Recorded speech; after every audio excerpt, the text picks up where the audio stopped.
बिस्मिल्लाहिर्रहमानिर्रहीम, अस्सलाम वालेकुम नाज़रीन, मैं हूं बाबर हयात और आप देख रहे हैं 24/7 उर्दू न्यूज पर होम एक्सपेंस के ताउन से बाबर हयात शो। नाज़रीन, जैसा कि मैंने आपको बताया था कि पाकिस्तान क्रिकेट बोर्ड के चेयरमैन मोहसिन नकवी दुबई में आईसीसी की बोर्ड मीटिंग में शिरकत करने के लिए गए हुए थे। वहां से उन्होंने एक बड़ी अच्छी खुशखबरी सुनाई है जी पाकिस्तान के क्रिकेट फैंस को।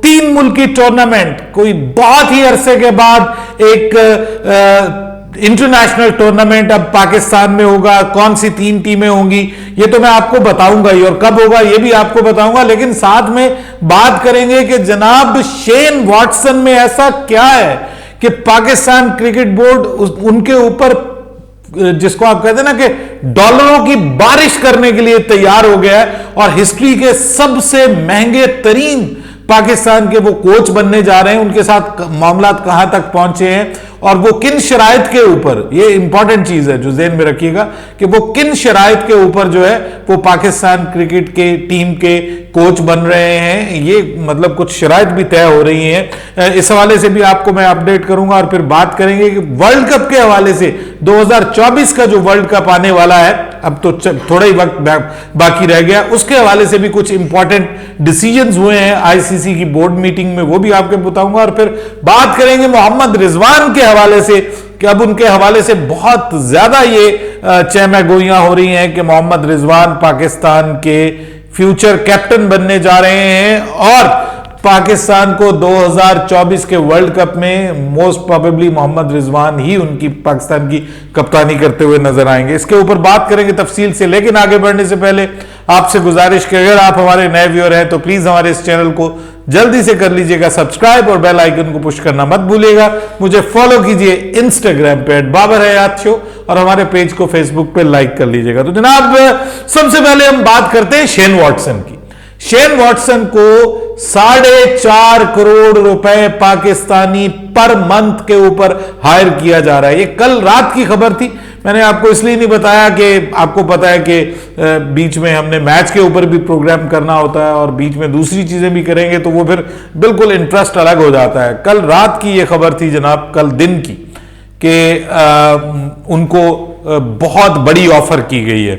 $20 लाख, $2 मिलियन पर ईयर की उनको ऑफर की गई है, और वो पाकिस्तानी रुपयों में वैसे तो वो बहुत ज्यादा बन जाते हैं, लेकिन आपको मैं पर मंथ अगर बताऊं तो पर मंथ हम उन्हें पे करने जा रहे हैं कितने, 4.6 करोड़, 4 करोड़ 60 लाख, ऑलमोस्ट 4.5 लाख से ज्यादा, 4.5 करोड़ से ज्यादा, 4.5 लाख कह रहा हूं, 4.5 लाख पे तो भाई ये फोन नहीं अटेंड करते। ये इतने बड़े अजीम लोग हो गए हुए हैं क्रिकेटर्स जो हैं। 4.5 करोड़ से ज्यादा पाकिस्तान क्रिकेट बोर्ड उनको ऑफर कर रहा है, और अब खबर ये आई है कि इतना पैसा उन्होंने फेंक दिया है पीसीबी ने कि शेन वॉटसन मजबूर हो गए हैं कि वो कह रहे हैं कि चलो यार, इतना पैसा मिल रहा है तो क्यों ना पाकिस्तान क्रिकेट टीम की जो कोचिंग है वो कर ली जाए। लेकिन वो सिर्फ 2 फॉर्मेट में पाकिस्तान टीम की कोचिंग करेंगे, यानी व्हाइट बॉल फॉर्मेट में ही वो रहेंगे। T20 और ओडीआई टीम के कोच होंगे, टेस्ट की वो कोचिंग नहीं करेंगे। उन्होंने कहा जी इतनी लंबी कोचिंग मैं नहीं कर सकता, टेस्ट की मैं कोचिंग नहीं करूंगा, टेस्ट का कोच हमें कोई और रखना पड़ेगा। अब इस पे मैं अपना तज्जिया बाद में आपको दूंगा, पहले आपको खबर बताऊं। उसके बाद उन्होंने कहा कि जी मैं पूरा साल पाकिस्तान में नहीं रहूंगा, पूरा साल मैं पाकिस्तान में नहीं रहूंगा। जब आपके ट्रेनिंग कैंप्स होंगे तब मैं टीम को ज्वाइन करूंगा, जब कोई टूर्नामेंट्स हो रहे होंगे तब ज्वाइन करूंगा, जब सीरीज हो रही होगी तब ज्वाइन करूंगा। जो नॉन क्रिकेटिंग डेज हैं उनमें मैं पाकिस्तान में नहीं रुकूंगा, और बाहर गैर मुल्की दौरों में साथ जाऊंगा। नॉन क्रिकेटिंग डेज में मैं पाकिस्तान में नहीं रुकूंगा, मैं अपनी फैमिली के साथ वक्त गुजारूंगा। अब मैं हैरान हूं वैसे, अब मैं आपको अपना तज्जिया बता देता हूं कि शेन वॉटसन में ऐसा क्या है।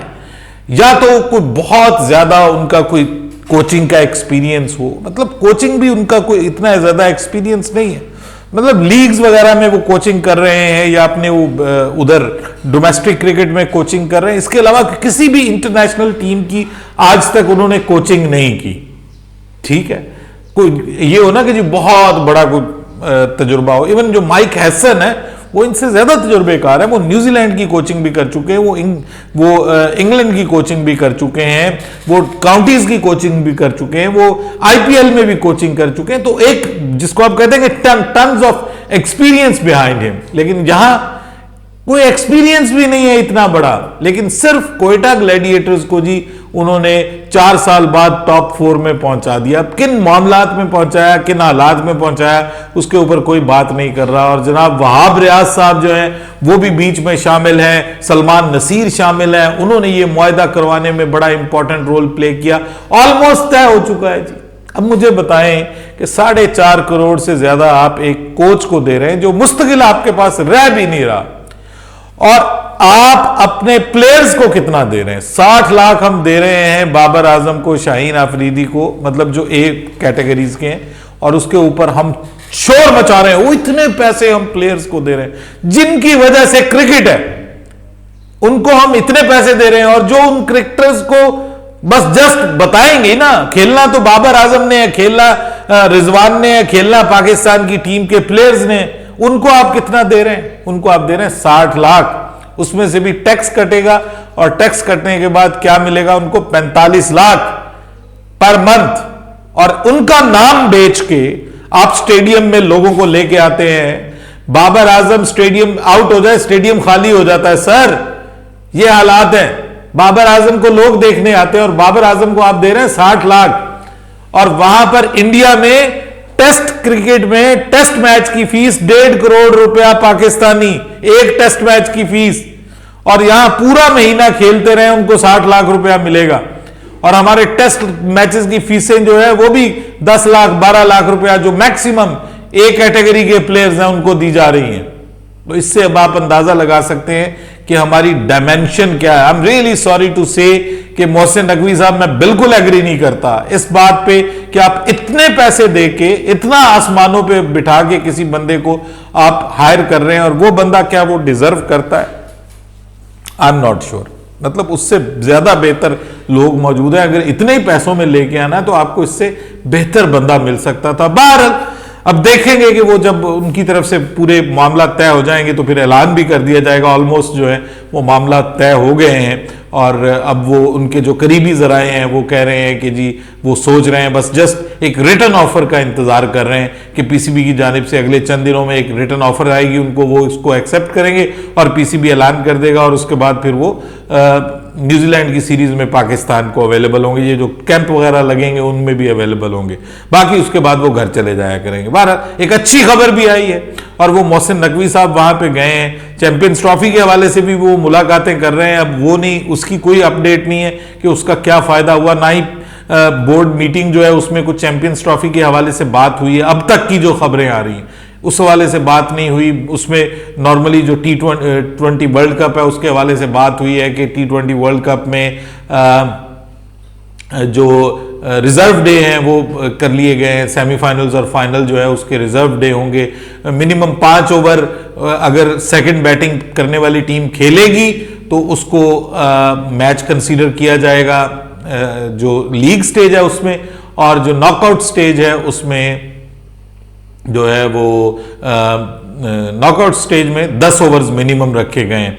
बहरहाल ये मामला वहां पे तय हुए, लेकिन हमारे लिए अच्छी खबर ये है कि पाकिस्तान में जनाब जनवरी 2025 में, जी हां जनवरी अगले साल का आगाज हमारे लिए अच्छी खबर ला रहा है। 3 मुल्की टूर्नामेंट पाकिस्तान में होने जा रहा है, और उस 3 मुल्की टूर्नामेंट में सह मुल्की टूर्नामेंट भी कहते हैं, ट्राई नेशन भी कहते हैं, उसमें जनाब पाकिस्तान और न्यूजीलैंड और जनूबी अफ्रीका की टीमें एक दूसरे के मद्दे मुकाबिल होंगी जी। ये ओडीआई टूर्नामेंट होगा जी, ओडीआई फॉर्मेट में, क्योंकि उसके बाद इस टूर्नामेंट के बाद जो है वो फरवरी में पाकिस्तान में मुतवक्के है चैंपियंस ट्रॉफी, जो कि ओडीआई फॉर्मेट का एक इंटरनेशनल टूर्नामेंट होगा। उसके ऊपर मुझे तो अभी तक डाउट्स हैं, क्योंकि पाकिस्तान में ना तो स्टेडियम्स की वो हालत है, ऊपर से इंडिया की तरफ से तो ऑलमोस्ट श्योर है कि इंडिया कभी भी पाकिस्तान में नहीं आएगा, और अगर आएगा भी तो कोई बीसी टीम भेजेगा, उसकी वैलिडिटी क्या रह जाएगी टूर्नामेंट की, वो देखने की बात है। और अभी इस इश्क के इम्तिहान और भी हैं, अभी बहुत सारे मामला बाकी हैं जिनके ऊपर बात होनी बाकी है। इंडिया के बगैर चैंपियंस ट्रॉफी नहीं होगी, ये मैं आपको बता दूं। जो मर्जी कर ले आप, इंडिया आएगा तो ऑब्वियसली स्पॉन्सर्स भी आएंगे, पैसा भी आएगा, नहीं आएगा तो फिर मसला बन जाएगा। और ये भी हो सकता है कि ये किसी और मुल्क में चला जाए टूर्नामेंट, ये भी हो सकता है कि 2 मुल्कों में करवाया जाए और हाइब्रिड मॉडल के तहत हो, जिस तरह से एशिया कप हुआ है। पाकिस्तान में इंडियन टीम कम से कम नहीं आएगी, ये तो मुझे यकीन है। बहरहाल इस हवाले से खबर नहीं आई, लेकिन ये 3 मुल्की टूर्नामेंट जो है, ये इस हवाले से खबर आ गई है कि ये दोनों टीमें जो है, न्यूजीलैंड और साउथ अफ्रीका, ये दोनों टीमें जो हैं उन्होंने एग्री कर लिया है। उनके बोर्ड के चेयरमैन जो चीफ्स हैं उनके साथ मोहसिन नकवी की मुलाकात हुई है और असूली तौर पर इत्तफाक हो गया है कि ये टीमें इंशाल्लाह पाकिस्तान आएंगी और एक सह मुल्की टूर्नामेंट होगा चैंपियंस ट्रॉफी से पहले। बहरहाल अच्छी खबर है, और अच्छी खबर तो रिजवान के लिए भाई, हिस्ट्री क्रिएट की है। 4 लगातार फाइनल्स में पहुंचने वाली वो उनकी क़यादत में मुल्तान सुल्तान टीम पहली टीम बनी है कि जो हिस्ट्री में 4 लगातार फाइनल्स में क्वालिफाई किया है और फिर उसके बाद एक जीता भी है, और अब दोबारा वो फाइनल में क्वालिफाई करने में कामयाब हो गए हैं। अब उनकी कप्तानी के हवाले से भी बात हो रही है और बहुत उम्मीद जाहिर की जा रही है कि 2024 के वर्ल्ड कप में वो पाकिस्तान की कप्तानी करते हुए नजर आएंगे। अनकरीब इस हवाले से फैसला हो जाएगा कि शाहीन शाह अफरीदी को T20 की कप्तानी से हटाकर मोहम्मद रिजवान को कप्तान बनाया जाएगा। बाबर आजम के बारे में सोचा जरूर जा रहा है, लेकिन जिस चीज के ऊपर सभी लोग मुत्तफिक हैं वो मोहम्मद रिजवान का नाम है। मोहम्मद रिजवान के नाम पे जो है वो ज्यादातर लोग मुत्तफिक नजर आ रहे हैं। बहरहाल रिजवान कप्तानी भी अच्छी कर रहा है। इस वक्त जो पाकिस्तान में जो लोग मौजूद है ना जी, उनमें अगर कोई बंदा पर प्योर कैप्टन है, जो जिसको कहते हैं कि बाय बर्थ कोई लीडर होता है, जिसमें लीडरशिप क्वालिटीज नजर आती हैं, तो वो मेरे ख्याल में सिर्फ मोहम्मद रिजवान है। मोहम्मद रिजवान जबरदस्त परफॉर्म कर रहे हैं, बैटिंग से भी जबरदस्त परफॉर्म कर रहे हैं, कप्तानी में भी जबरदस्त परफॉर्म कर रहे हैं, और बड़ा कनिंग माइंड है। दिमाग पे हर वक्त मतलब हरकत में रहता है उनका दिमाग, और सोचते रहते हैं और क्विक डिसीजन मेकिंग करते हैं मैच में। सबसे अच्छी चीज देखिए, बाबर और रिजवान की कप्तानी में जो फर्क है ना, बाबर मुश्किल हालात में कंट्रोल नहीं कर पाता, मतलब उसके हवास जो है ना वो उसका साथ नहीं देते जब टीम पे मुश्किल हालात आते हैं। मुश्किल से फिर मुश्किल की तरफ ही जाती है उसकी टीम। लेकिन रिजवान वो बंदा है कि जो मुश्किल भी पड़ रही हो ना टीम पे, तो टीम को संभाल लेता है। ये बड़ी इंपॉर्टेंट चीज है। लेट्स सी जी, पाकिस्तान क्रिकेट के लिए उम्मीद है कि जो भी हो अच्छा हो। दुआ है अल्लाह पाक से कि पाकिस्तान क्रिकेट दिन दुगनी रात चुगनी तरक्की करे। हमारे पास इस वक्त अगर कोई हलाल एंटरटेनमेंट का कोई एक तरीका है तो वो सिर्फ यही है। अपनी राय दीजिएगा कमेंट सेक्शन में। उम्मीद है कि आपका रमजान बहुत अच्छा गुजर रहा होगा। अफ्तार करते हुए मुझे अपनी दुआओं में जरूर याद रखिएगा। इजाजत दीजिएगा, अल्लाह हाफिज।